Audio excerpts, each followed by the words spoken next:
All right, so this is the review of the 2025 protocol assessment. I'm Paul Zieben. I'm here with Dr. Chelsea Kadish, and we're going to get started. So, as with previous years, we've got some opening comments. So this is an open book review of the protocol. You're welcome to use ResponseSoft when you look at the questions. Some questions or themes of questions are similar to previous years, and that's because we think they're items that are important and we want to keep reinforcing. We encourage group discussion, group review of the protocol assessment as well as this video. This is a pass-fail assessment and video, and there really is no passing grade. In order to pass, you have to take the assessment either alone or as with a group, and I encourage you to do it as a group, and you have to review the entire video. The deadline for completion is really the end of January. The credentialing documents for this year are due from your EMS coordinator by February 15th, so we need everybody to get this done by the end of January so that your coordinators have a chance to get caught up on the forms that they submit. So moving on, with our first question, is a 62-year-old female with complaint of heart racing. She's awake, alert with normal respirations. Her skin is warm and dry. Her pulse rate's 154, her respiratory rate's normal. Her blood pressure is a little soft at 100/60. She has a past history of hypertension, and this is her rhythm strip. So what should you do? What's the next step for you? So if you look at the rhythm strip, I think everybody agree the interpretation is atrial fibrillation. We made some adjustments in the AFib component of our narrow complex tachycardia protocol this year. Cardizem is still in the protocol, but we've also added some guidelines that if your patient is a little hypotensive but otherwise stable, we're going to give them some fluids and give them a half dose of the Cardizem. So instead of 0.25 milligrams per kilo, we're going to give them 0.125 milligrams per kilo. If the patient does well, and then we can give the second half of the dose. So if you look at the question, what are we going to do? We're going to give a little bit of fluid bolus. We're going to give them Cardizem at half dose, and if they do well and need more Cardizem for rate control, we'll give them the second half of the usual bolus. So again, this is for patients who are awake, they're relatively stable, their blood pressure is a little soft, they do not require sedation and cardioversion. So we just want to go a little light with the Cardizem on that first dose, but we can give them the follow-up dose if they do well. Moving on to question 2. We got an 8-year-old.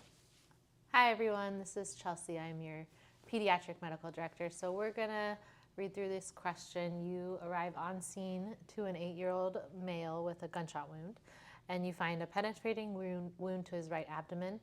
He is awake and answering questions, but is pale and diaphoretic. His airway is patent and his breathing is non-labored. His pulse is 148 and his blood pressure is 102/60. His capillary refill is delayed. So what is the next step for caring for this patient? A is place a C-collar. B, IV fluid bolus, 20 mLs per kilo. C, prepare to intubate with ketamine and rocuronium. D, IV fluid bolus, 10 mLs per kilo. And the correct answer is a fluid bolus, 20 mLs per kilo. And what I wanted to highlight here is that anyone who's a victim of trauma and you suspect hemorrhagic shock, and a child, you may not see the average typical hypotension that you would see in an adult. The first sign that you're going to see is tachycardia. And any child who's a victim of trauma who's tachycardic is in hemorrhagic shock until proven otherwise, even if their blood pressure is normal. So please treat them appropriately, give them a fluid bolus, and a full fluid bolus for a child is 20 mLs per kilo. All right. Question 3. We've talked about this before. You have a patient who's had a stroke, last normal 45 minutes ago. Their LAMP score is 5, which is as bad as it can get. Which stroke center should you transport the patient to? Should you take them to an acute stroke ready hospital 5 minutes away? Should you take them to primary stroke 15 minutes away? Or a comprehensive stroke center 25 minutes away? So this patient is abnormal, They have Lambs of 5, which is suggestive of a large vessel occlusion, meaning they may have a clot in the brain that's amenable to extraction by one of our interventionalists.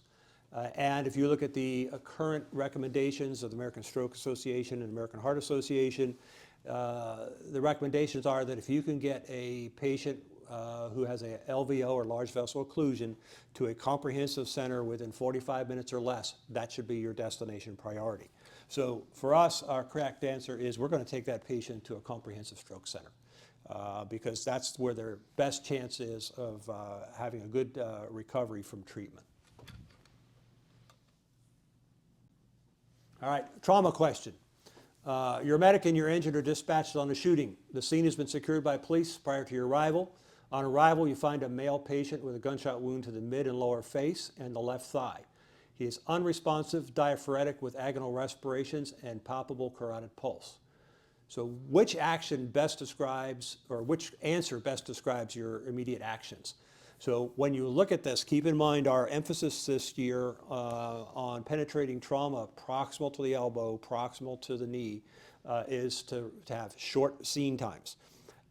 We want to get the patients off scene, get them going toward a trauma center, and do as much as you can while en route.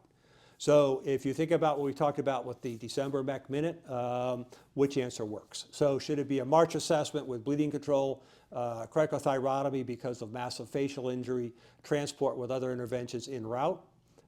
Should you attempt intubation and if unsuccessful, perform a cric? Should you intubate, control the bleeding, start humoral IO, administer IV TXA and IV ANSEF, and then transport? So keeping again the idea of focusing on short scene times and doing what you absolutely have to do. For me, the best answer is this. The March assessment, so massive hemorrhage control, airway, respiration, circulation, and hypothermia. Bleeding control as much as you can. Cricothyrotomy, as I described this, if you look at this patient, oral intubation is unlikely to be successful. And if you don't secure an airway before you start moving, this patient's going to die. So for me, I would advocate for a cricothyrotomy and then immediate transport. You secure the airway because you have no choice and get them moving. If you look at the picture of this gentleman's face, if you actually saw the picture I used before I cropped it, he had a cric in place. So this patient's got massive wounds to the face, needs a surgical airway because you're not going to have time to do it in the truck. And then immediate movement. You can control the bleeding with the thigh, with a tourniquet, but everything else gets done en route. We've had some very good recoveries in the past couple of months with patients who've had gunshot wounds, who have short scene times. They get to a trauma center where they can have blood products administered and the surgeons can start getting them to the OR. So short scene times. All right, guys, we had a little technical problem after that last question, so hopefully we're not messing up too much. We're going to move on. If you noticed a break in the conversation, again, we had some technical problems. So a question about EMT scope of practice this year. Actually last year, between January 2024 and the end of this year, the MFAS board made some significant changes to the scope of practice for EMTs. And what are they? Can an EMT administer IM epinephrine now? Can they administer TXA intramuscularly? Can they administer nebulized bronchodilators? Can they administer intramuscular or intranasal glucagon for hypoglycemia? So the correct answer is EMTs are now able to draw up epinephrine from a vial and administer it intramuscularly. They can administer nebulized bronchodilators, which is in addition to assisting patients with their home inhalers. And they may administer intramuscular or intranasal glucagon for hypoglycemia. EMTs are not approved or allowed to administer TXA. All right. All right, we have another pediatric question here. So you're dispatched to evaluate a 5-year-old female with a seizure. On arrival, parents tell you that they've already given a rescue dose of intranasal Versed about 10 minutes ago, and the patient's still actively seizing. So you drop and deliver another dose of intranasal midazolam, but 5 minutes later, the patient is still seizing. So what should be given next? Options are another dose of midazolam, ketamine, call your medical control for further medication administration, or rocuronium. And the correct answer is midazolam. The reason I wanted to highlight this question is we encounter seizures often in children. It's one of the most common EMS runs for kids, and it's really important to stop the seizure as quickly as possible. So our protocol highlights that we can give 2 doses of Versed, and then the third medication would be ketamine. Since this kid got 1 from the parents and 1 from EMS, the dose that the parents gave does not count. We don't know if they delivered it appropriately, if they drew up the right dose, so that does not count toward the 2 doses. So you can still give another dose of Versed before moving on to your third line agent. All right, let's do an OB question. So you're transporting a 31-year-old female who is gravida 4, para 3, meaning she's had 4 pregnancies and 3 deliveries. She's now 37 weeks into her 4th pregnancy. She's complaining of a headache and blurry vision. She reports the baby is active and denies vaginal bleeding. Her blood pressure is 160 over 110. Her GCS is 15. She has a non-tender but gravid or pregnant uterus. And she also has 4+ ankle, pedal, and lower pretibial edema. So what interventions are indicated during transport? So this patient, she's 31, she's pregnant, she's in the last trimester, she is hypertensive. Blood pressure of 160 over 110 is hypertensive for a pregnant female. It's hypertensive for anybody. But she's neurologically intact, but she also has peripheral edema. So the concern is, does she have pregnancy-induced hypertension? And I think she does. And if she does have that, how are we going to treat her? So your options are to start IV access, to have the patient lay on her left side, give 2 grams of magnesium sulfate over 30 minutes, or 4 grams over 30 minutes. There's actually supposed to be 2 4s there, so it's MGSO4, 4 grams IV piggyback over 30 minutes. And the correct answer is, if you look at our slide here, we've adjusted the protocol. We want to put the patients in a left lateral decubitus position that helps move the pregnant uterus off of the vena cava, so it improves venous return. We want the patient to be kept calm and quiet. We want to transport this patient because they need to be seen by OB, but we also want to give them 4 grams IV of magnesium sulfate to prevent them from progressing to seizures.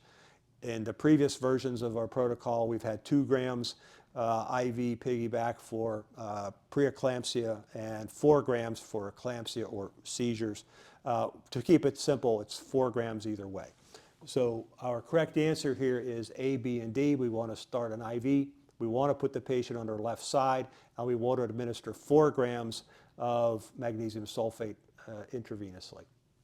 The one caution with mag sulfate is patients can start to have some respiratory depression. The easiest way to monitor the patient for respiratory depression from mag sulfate is to monitor respirations, and if you have the ability to monitor their deep tendon reflexes, if they start losing their reflexes, they're probably getting the magnesium too fast. But the important thing for you as medics is to monitor the respirations. So you have a patient with a nosebleed. If you're a paramedic, what are your appropriate actions? Can you administer Afrin in the affected side? Can you moisten a piece of cotton with TXA, 500 milligrams, which is 5 cc's, and ask the patient to place it in their nose? Put a nasal clip on, obtain vital signs and medication history, or all of the above? Well, the answer is all of the above. We've had Afrin in our protocol for a long time to just spray it in the affected side. Afrin is a vasoconstrictor and it'll help slow down the bleeding. Most of the epistaxis that we see is anterior, which is the front part of the nose, usually from the wall that divides one side from the other, or the nasal septum. Generally easy to control with pressure and vasoconstrictors. We have added this year TXA to a cotton ball. You could put that in there. TXA helps with preventing clot breakdown. It's been shown to be helpful. There's some discussion over whether paramedics can put the cotton in the nose or have the patient do it. Either way works for me. Placing a nasal clip on the nose after the cotton goes in will help some pressure on there. That'll help clamp down the bleeding, which is usually venous. And then obtain vital signs and medication history. It seems like everybody over age 65 is on Eliquis or one of the other anticoagulants like Coumadin or Xarelto. So we need to know if they're anticoagulated because it may be important for how we treat them in the emergency department. So really we want to do all these things in the field. All right, another EMT question. You are an EMT dispatched on an allergic reaction. On your arrival, you find a 23-year-old male with hives, facial swelling, and wheezing. What do you do? Do you drop and administer epinephrine, 0.3 mLs, and give it IM? Do you start supplemental oxygen? Do you initiate a Duodeb aerosol treatment? Do you give the patient Benadryl, or do you do A, B, and C? So again, this question is based upon the provider being an EMT, which limits some of what they can do, and the correct answer is A, B, and C. So if this patient is having an allergic reaction, the first thing we want to do for an allergic reaction is administer epinephrine. Per protocol, it's 3 mLs of 1 to 1,000 epi-IM. EMTs can now do that. We start the patients on oxygen. The patient has evidence of wheezing, which is bronchospasm, part of an allergic reaction. We can give the patient a Duodeb aerosol. What an EMT cannot do is administer Benadryl. It's outside of their scope. If the patient has Benadryl at home and wants to self-administer, they can do that. But in terms of what an EMT can do, an EMT can do the epi, do the oxygen, do the Duodeb.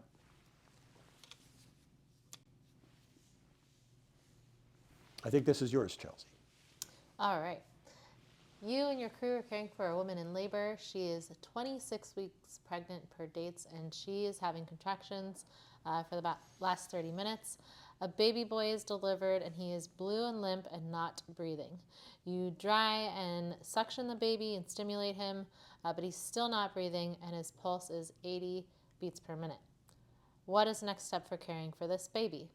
A, begin CPR with a ratio of 15 to 2 compressions to breaths. B, give BVM for 30 seconds at a rate of 40 to 60 breaths per minute. C, begin CPR with a ratio of 3 to 1 for compressions to breaths. Or D, BVM for 30 seconds at a rate of 20 to 30 breaths per minute. And the correct answer is BVM for 30 seconds at a rate of 40 to 60 breaths per minute. This is straight from the neonatal resuscitation algorithm, which is in our protocol. And the protocol basically is for anyone under 30 days, but specifically I like to use it for newborns, especially within the first 24 hours of life. And the reason being that any newborn who needs resuscitation likely is having trouble with respirations, and that is what should be addressed first. So we don't start with CPR, we start with BVM for 30 seconds. And if you're having trouble fitting the mask on the face of a baby because, let's say, they're premature, like in this question, you can always flip the mask upside down and cover the baby's whole face. Or if that's too small, you can grab the adult-size mask and flip it around and cover the baby's whole face with an adult mask and deliver the positive pressure to the whole face. You're not going to hurt the baby's eyes. And more importantly, you want to save this baby's life, so do whatever you need to do to save that baby. All right. Question 11. Which statements are true regarding Toradol?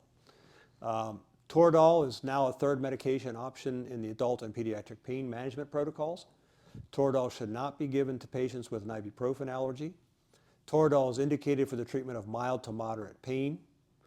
The pediatric dose of Toradol is 0.5 milligrams per kilogram to a maximum dose of 15 milligrams. Well, Toradol is a new med for us. We've added as our third option for pain control. It is, I tell patients, kind of like IV ibuprofen, but it seems to work better than oral ibuprofen. It can be given intramuscularly or intravenously, and it can be used in children at a dose of 0.5 milligrams per kilogram to that maximum of 15 milligrams.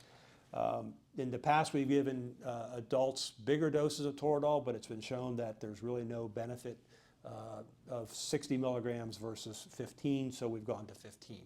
And the correct answer is all of the above. So we can use it in kids and adults. We don't want to use it in ibuprofen allergic patients. It is good for mild to moderate pain, and children would benefit from its use as well. Okay. Trauma question. So the patient's a 28-year-old male thrown from his motorcycle. He's wearing a helmet. He is awake with a GCS of 13, blood pressure 90/59 with a pulse of 120. Exam shows an open right femur fracture and incomplete amputation of the right arm at the elbow. There's pulsatile bleeding from the right antecubital area. Which intervention is incorrect? Should you rinse off the dirt off the wounds with saline and apply a moistened gauze dressing?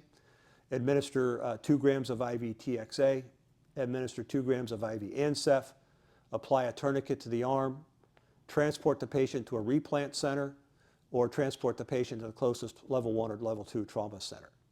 So if you look at this, really, we have de-emphasized transport to replant centers in our protocol this year.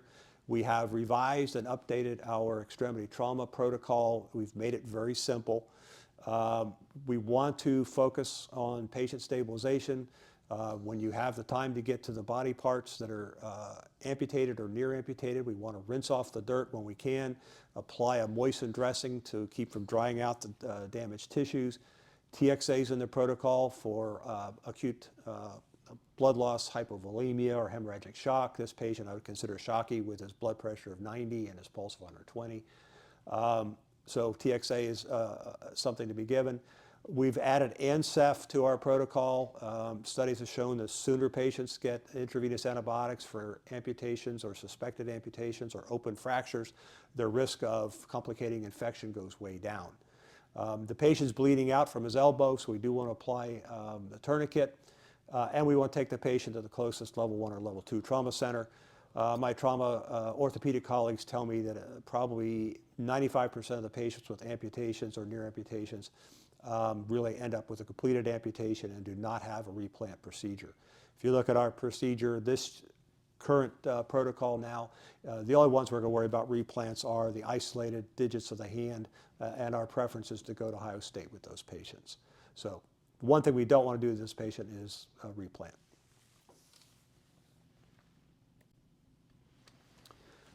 All right.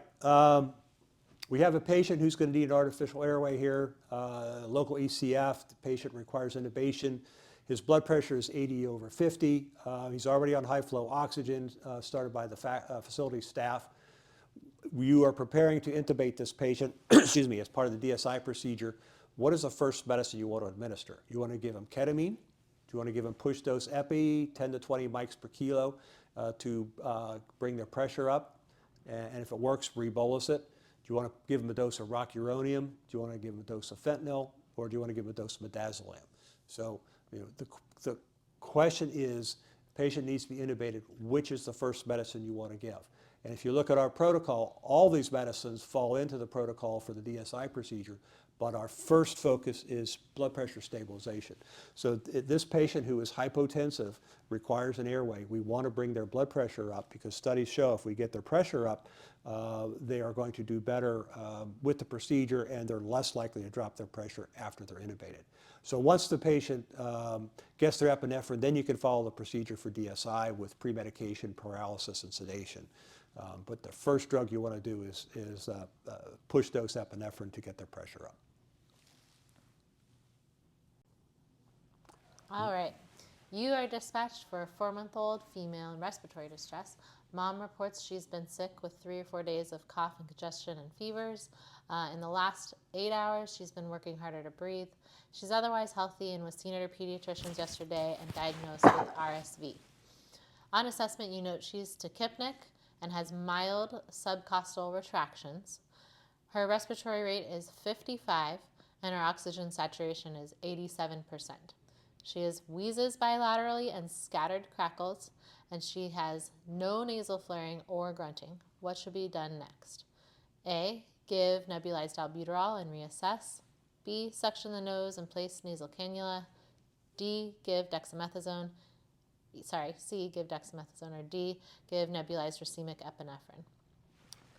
And the correct answer is suction the nose and place the patient on nasal cannula. So this patient has RSV bronchiolitis.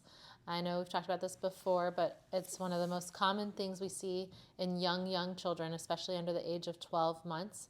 Most respiratory distress in this age group is due to bronchiolitis. And we are in the thick of RSV season right now, seeing lots of bronchiolitis out there. Sometimes it can mimic the signs and symptoms of asthma, and patients often have wheezing. However, we've done lots of research in this arena, and bronchiolitis does not respond to typical treatments for wheezing. So albuterol, racemic epinephrine, steroids, none of that helps for bronchiolitis. It's all supportive care, so suctioning and oxygen if needed. Because this patient is not working very hard to breathe, I think nasal cannula is appropriate. If they were having extreme retractions, if they were having grunting or nasal flaring, if they were more hypoxic, then I would reach for CPAP or BiPAP. Interesting how things have changed. They used to all get bronchodilators. Next question. You are transporting a 6-month-old infant who mom says has had progressive lethargy and poor feeding throughout the day. On exam, the patient is listless. The heart rate is 240, blood pressure is 50/30, respirations are 60, and oxygen saturation is 95%. Temperature is normal. Lung sounds are clear, the cap refill is delayed, and pulses are weak. You place an IO and you give 2 doses of adenosine for SVT without improvement in the heart rate, and the blood pressure remains 50/30. What should be done next? So options are give a higher dose of adenosine, immediate synchronized cardioversion, give a fluid bolus, or give amiodarone. And the correct answer is immediate synchronized cardioversion. So in this baby who has SVT, heart rate is above 240, and they're unstable, their blood pressure is 50/30. And for a 6-month-old, I would expect a normal blood pressure to be in the range of 70 to 90 for systolic blood pressure. So with this baby, they're hypotensive. They have signs of poor perfusion, delayed cap refill. They're lethargic. They're not feeding. So this baby is unstable and should be cardioverted. And don't forget, for cardioversion, the dose is a little bit different for kids. It's 0.5 to 1 joules per kilo.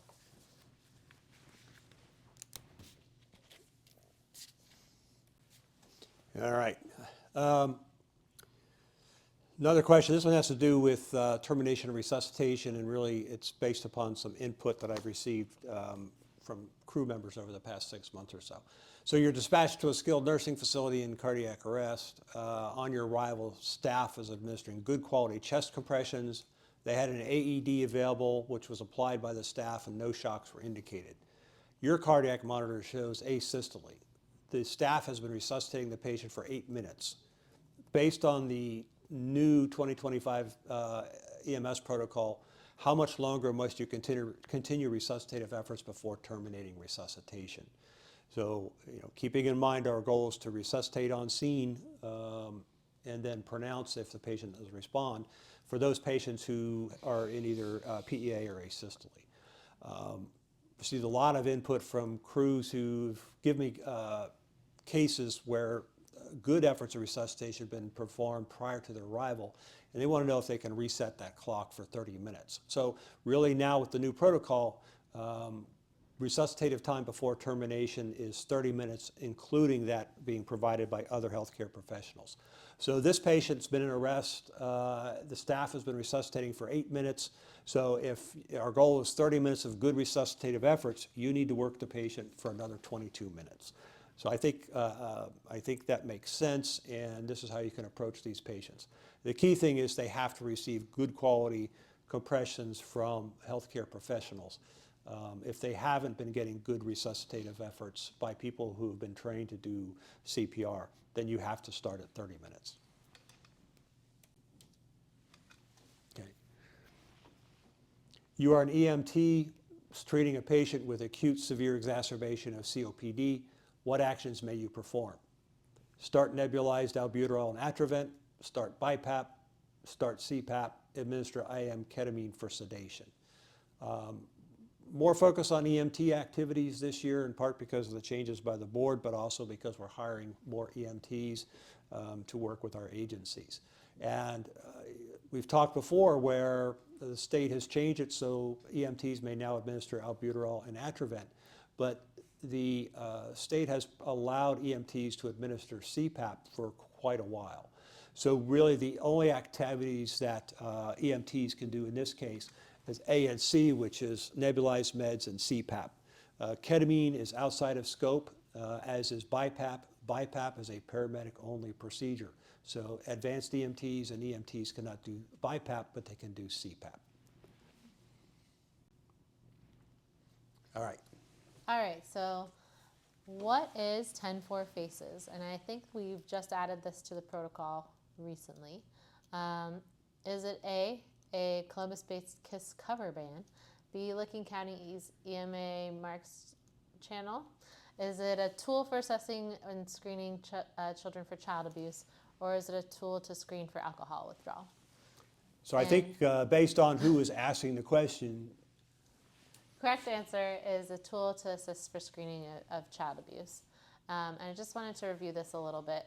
10-4 FACES is used to identify bruising that might be concerning in young children. And it's for use in any child under the age of 4. The 10 stands for torso, ears, and neck. So if you have bruising in any of those regions, that is child abuse until proven otherwise. FACES are identifying particular parts of the face that would be concerning. So frenula, which are inside the mouth, if you see torn frenula, or if you see bruising on the angle of the jaw, on the cheeks, on the eyelids, or if you see subconjunctival hemorrhage, that would be concerning for child abuse as well. The 4 in the 10-4 FACES stands for any infant under 4 months who has a bruise anywhere on the body, even on the lower extremities.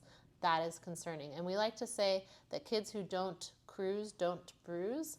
And I just did a mech minute on this, but basically, if the kids aren't mobile, they're not walking around yet, or like toddling, you know, kind of holding on to like coffee tables and walking around from things to things, then they should not have bruises anywhere on their body.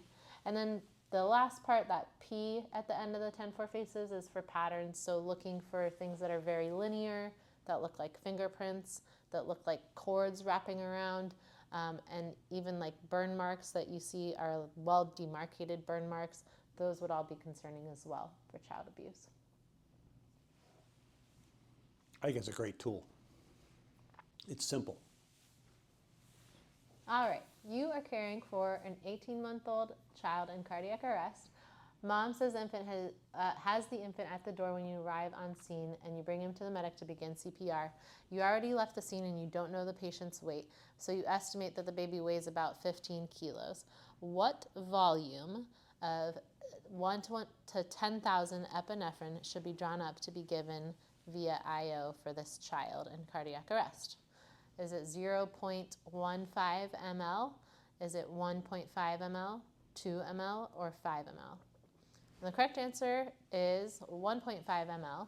And this is just a simple calculation. So if you have a kid who's 10 kilos, for example, you're going to drop 1 ml. I also find that it's helpful for cardiac arrest if you use a 3-way stopcock and you have your adult syringe of epinephrine that has 10 mLs in it, and then you can use a 1 ml syringe, drop, or a 3 ml syringe, drop the correct dose, and then flip your stopcock so that you can push the 1.5 ml to the patient, and then flip it back so that you can drop from the 10 ml syringe again. Okay. All right. Throw something for discussion here. So you're a medic on a mutual aid run, excuse me, with another EMS service, and the other service is not under the MEC protocol. Oh, gave the results. Shift captain insists you administer medications not in the MEC protocol, but is in the engine company's drug bag. What do? Do you administer the medication at the dose and route identified by the shift, or what do you not do? I'm sorry. Administer the medication at the dose and route identified by the shift captain. Advise the captain that the medication is not covered by your protocol. advise the captain that he or one of his engine company medics may administer the medication, D, document the discussion and all resulting actions. So I was a little bit premature in my answer here, but really this is one of those circumstances where you have to understand that you as an EMS provider are only authorized to practice under the MEC protocol. Nobody can tell you to go off protocol unless it's a physician. So in this case, there's potential benefit for the patient by doing or administering a medication, but the people who do that should be the people that are under the protocol that allow that. We used to see this a lot when we had mutual aid assignments and dispatches among our mutual agencies, and we do that because somebody had a drug available that wasn't on the other company's truck. But the focus really is now we have shared protocols, but if you have something that's off protocol, the other company can do it. You should not. You should let them know that you can't do it because it's not in your protocol. And then you should document the conversation and document the actions by the other company. So it's important that if somebody who's not part of your crew, not covered by our protocol, does something, that they be identified in the run report. This is also true if you have a mutual aid company and they do some procedures like intubate the patient for you. You need to indicate that the patient was intubated and they were intubated by a provider from a mutual aid company. So a lot of this is all about documentation. You don't want to argue about it over the patient. If there's something that may help, but it's covered by a different protocol, let the other providers do it. Document their care in your run report since you're responsible for the run report. I know it seems kind of tricky, but the idea is to keep everybody safe and make sure you're operating the way you're supposed to and is allowed by the state. You know, I get phone calls all times a day about various questions from providers in the field, and this is a common one. Questions related to DNR. So in this scenario, you arrive at a patient's home and their spouse hands you an Ohio DNR form that indicates the patient is a DNR CC, DNR Comfort Care. The form is signed and dated by the patient's primary care provider, a local physician that you know. The patient's pulse is faint and respirations are agonal. The patient's daughter arrives shortly after you and asks you to ignore the form and initiate full resuscitative efforts. What do you do? Do you intubate the patient and start an epinephrine drip? Do you put the patient on a cardiac monitor to evaluate the patient's cardiac rhythm? Do you calmly and politely advise the daughter that Ohio law requires you to comply with the DNR form authenticated by the patient's physician and you are prohibited from initiating resuscitative efforts? Or do you take the easy route and just sedate the daughter? Well, I think hopefully the easy answer for you automatically is to advise the daughter that you have to comply with state law. So the DNR form is in state law. You are protected by following what's indicated on the form. If the form is authenticated by the patient's physician, the only person who can cancel the DNR form is the patient. In this case, the patient's not able to do that, so you have to comply with the law and you have to honor the form. A couple other items to talk about. If the patient is DNR Comfort Care, it means we do not do anything to resuscitate the patient, even if they're not in arrest. So you cannot put them on a cardiac monitor, you cannot intubate, you cannot start pressors, you cannot do anything that would be considered resuscitative. So if you look at the DNR rules, basically the decision of whether or not the patient is dead or is beyond resuscitation is based on palpable pulse and visible respirations. From my perspective, you can use a cardiac monitor to confirm death, but you cannot use it with the intent of resuscitation. So quick answer is if the form is signed and complete, you must honor it, and you are also indemnified by the state if the family doesn't like it. All right. You are dispatched for a 10-year-old female with difficulty breathing. On arrival, parents tell you that she's allergic to peanuts and accidentally had a cookie with peanuts at a birthday party. On assessment, she is awake but has labored breathing and hives developing on her chest. What should be given first? And options are A, Benadryl IM, B, Duoneb, C, epinephrine IM, or D, dexamethasone IM. And correct answer is epinephrine IM. This is another anaphylaxis question, and this patient is in anaphylaxis based on the fact that she has a rash or skin symptoms in addition to another organ system involvement. So she's having the labored breathing, which is her second organ system. So she is, by definition, in anaphylaxis, and treatment for that is epinephrine. Don't waste your time, like we talked about earlier, don't waste your time trying to give Benadryl first. The child needs epinephrine first.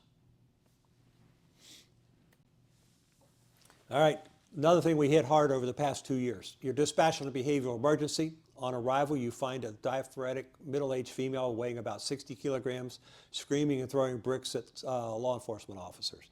The officers are able to restrain her. What are your treatment options? So you have a patient who's actively violent, which would make her an SAT 3, plus 3, and you have multiple options. Do you give her ketamine 120 milligrams IV push? Do you do droperidol 5 milligrams IM plus midazolam 5 milligrams?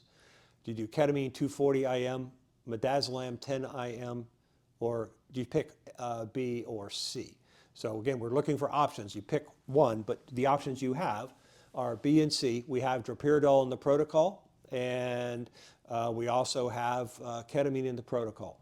Ketamine 120 IV push is a bit much for somebody her size, plus if she's that active, I'm not sure when you're going to get the IV started. And midazolam is not indicated for a SAT of 3 plus or plus 3. For the same patient, you elect to give them droperidol and midazolam, which is not an appropriate action following administration of the midazolam and droperidol. Checking a finger stick blood sugar, putting the patient face down on the gurney, initiating patient monitoring with cardiac monitoring, pulse oximetry, and continuous waveform capnography as soon as possible, and transport the patient to an emergency department. I think this is something we've talked repeatedly about. We want to avoid anything that puts the patient at risk for positional asphyxia. So placing the patient face down on the gurney is something you should not do. You can place them on their back, place them in a recovery position, but not face down. We want to check a finger stick blood sugar. This patient could be acting out because they're hypoglycemic. We want to start appropriate patient monitoring because you've given them a medication for sedation, but they have the potential to get into trouble. So we want to make sure that we monitor their cardiac activity, pulse ox, and capnography. And once this patient gets the med, it's a mandatory transport to the emergency department. All right, something different now. We're going to talk we're going to have 4 patients with various capnography waveforms, and we're going to ask you basically to identify which waveform is consistent with which problem. So patient A, patient B, patient C, and patient D.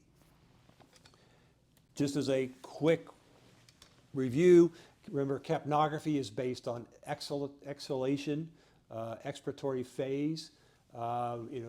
Phase 1 is where the patient just starts to exhale. The second phase is early exhalation. The third phase is that alveolar plateau phase. This diagram shows it pretty flat between C and D, but sometimes D is a little higher just because of the way the lungs work. When we talk about end-tidal CO2 monitoring, it's where that asterisk is. It's the end of the expiratory phase just before the patient starts to inhale. And then phase 4 is the descending phase or inspiration. So that's what the waveform looks like, just to refresh your memories. If you want more detail, it's actually in the protocol toward the back under reference. So looking at the waveforms, which patient is in bronchospasm? A, B, C, or D? The correct answer is A, and here's their waveform. So this is the shark fin appearance, where the top, the right upper part of the wave is higher than the beginning part of full expiration. And this is the shark wave or shark fin appearance. So this patient is in bronchospasm. Which patient is hyperventilating? Correct answer is D, and here's the waveform. So the normal CO2 is 40 to 45. If you look at this waveform, it's way below 40 or 45. Look where that straight arrow is. So basically the patient is breathing fast. When you breathe fast, you're going to have a lower CO2 value. because only so much CO2 is being delivered to the lungs per minute by the heart. And the deeper you breathe, the faster you breathe, the quicker you're going to get rid of that carbon dioxide. So patients who are hyperventilating tend to have lower CO2 values. Here I just threw the blue line, which shows where the normal is. You can see that the patient's CO2 levels are running well below the line that indicates a normal CO2. Which patient is hypoventilating? The correct answer is C. Here's the waveform. You can see that they're having these long expiratory phases. The CO2 level is higher.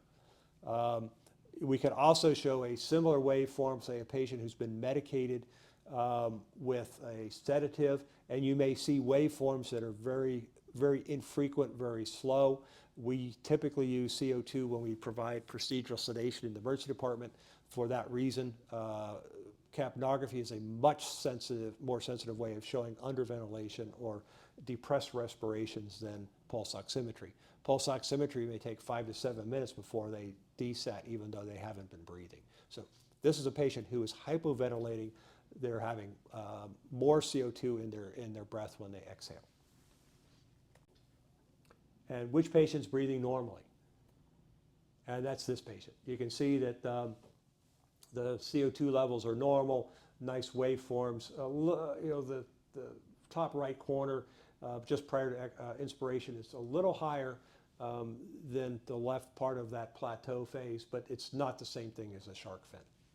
It's less accentuated, I mean. All right, question. This one really comes out of the MEC Minute when I talked about the new meds and glucagon for EMTs, and whether or not glucagon will help with certain patients. So you're on scene with a patient that is unresponsive and looks like this. His finger stick blood sugar is 30. Is glucagon likely to correct his hypoglycemia?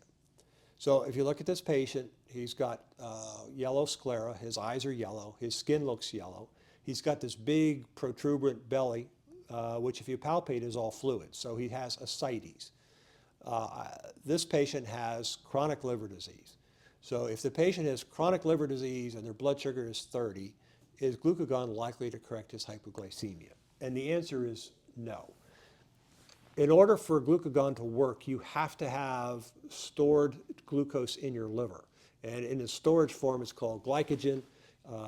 Cirrhotic livers do not have glycogen available because the liver can't make it or store it. So if you do not have glycogen, glucagon isn't going to help because there is no glycogen for glucagon to break down into glucose. So this patient has chronic lung disease. He is hypoglycemic. Glucagon is not likely to work. He's going to need either oral or intravenous dextrose. Finally, the last question is just an MCI question. So you're conducting patient triage at an MCI. Your current patient has multiple wounds. Her respiratory rate is 26 and she has no palpable radial pulse. Based on the SALT algorithm, what is her triage category? Minor, delayed, intermediate, or expected? So I've taken out an excerpt of the SALT diagram. The first step has to do with whether or not the patient's ambulatory. This patient's not ambulatory, so we're going to go to step 2. If you look at step 2, what's the first question? You're going to manage hemorrhage, you're going to open the airway, you're going to decompress the chest. Let's assume we've done that. The next question, is the patient breathing? Well, the patient is breathing. Her respiratory rate's 26. Does she obey commands, or does she have a peripheral pulse? Does she have respiratory distress, or does she have major hemorrhage controlled? Let's say she has no radial pulse, so she has at least one of these 4 questions. She has no pulse, so there's an answer of no. She's 26, she's breathing, she's probably going to survive if you take care of her. So we would make her an intermediate, and the correct answer is C. So this patient, based on how I would view her in the field, is an immediate patient for triage and should be transported soon. I believe that is it for the review. Dr. Kadish and I Appreciate your time and attention. You're welcome to reach out to us directly via our email addresses that are here, or you can post a question on Basecamp on Ask a Doc. So Chelsea, any last comments? No? Thanks for listening, and hope to hear from you soon. All right. Thanks, everybody.